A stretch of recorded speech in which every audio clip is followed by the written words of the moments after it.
بسم اللہ الرحمن الرحیم۔ آپ نے سوال کیا ہے کہ اگر امام صاحب نے عصر کی نماز 5 رکعتیں پڑھا دیں تو اب کیا حکم ہے؟ جب کہ انہوں نے سجدہ سہو بھی کر لیا تو نماز ہوگی یا نہیں؟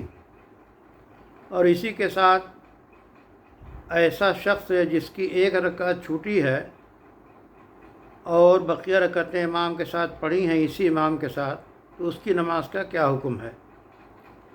تو اس سوال کی 2 صورتیں ہیں۔ اگر امام نے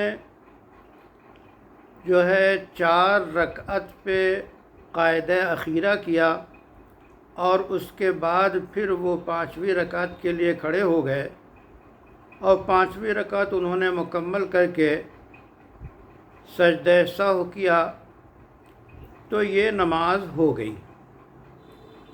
اور اگر سجدہ سہو نہیں کیا تو پھر یہ نماز وقت کے اندر لوٹانا ضروری ہے، اور اگر عصر کا وقت ختم ہو جائے تو اس نماز کا لوٹانا مستحب ہے۔ رہی بات اس شخص کی اور اس مسبوق کی جس کی 1 رکعت امام کے ساتھ چھوٹی ہے، اس کے لیے حکم یہ ہے کہ اگر اس شخص نے امام جب 5ویں رکعت کے لیے کھڑا ہو رہا تھا تو اس کے لیے ضروری تھا کہ وہ بیٹھا رہتا اور امام کا انتظار کرتا، پھر امام سلام پھیرتے تو یہ بھی سلام پھیرتا تو اس کی نماز ہو جاتی۔ لیکن اگر یہ امام کے ساتھ کھڑے ہو گئے تو اس کھڑے ہوتے ہی اس کی نماز ختم ہو گئی، اس کو نماز تنہا اپنے طور پہ پڑھنی ضروری ہے۔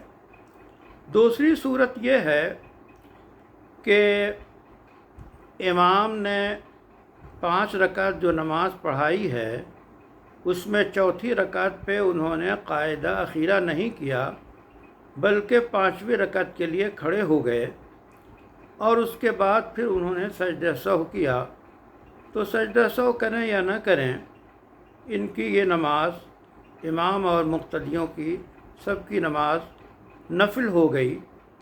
دوبارہ اس نماز کا اعادہ، دوبارہ نماز کا پڑھنا واجب ہے، ضروری ہے، چاہے وقت کے اندر ہو چاہے وقت کے بعد ہو۔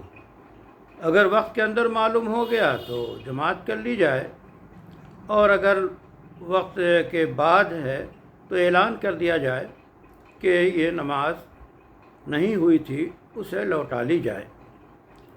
رہی بات اس وقت اس میں بھی جو شخص مسبوق یعنی 1 رکعت اس کی چھوٹ گئی تھی، امام کے ساتھ شریک تھا، تو اس کی نماز بھی فرض ادا نہیں ہوئی، اس کو بھی نماز لوٹانا ضروری ہوگا۔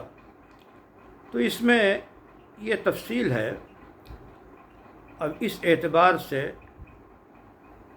نماز کا لوٹانا اور اہتمام کرنا ضروری ہوگا۔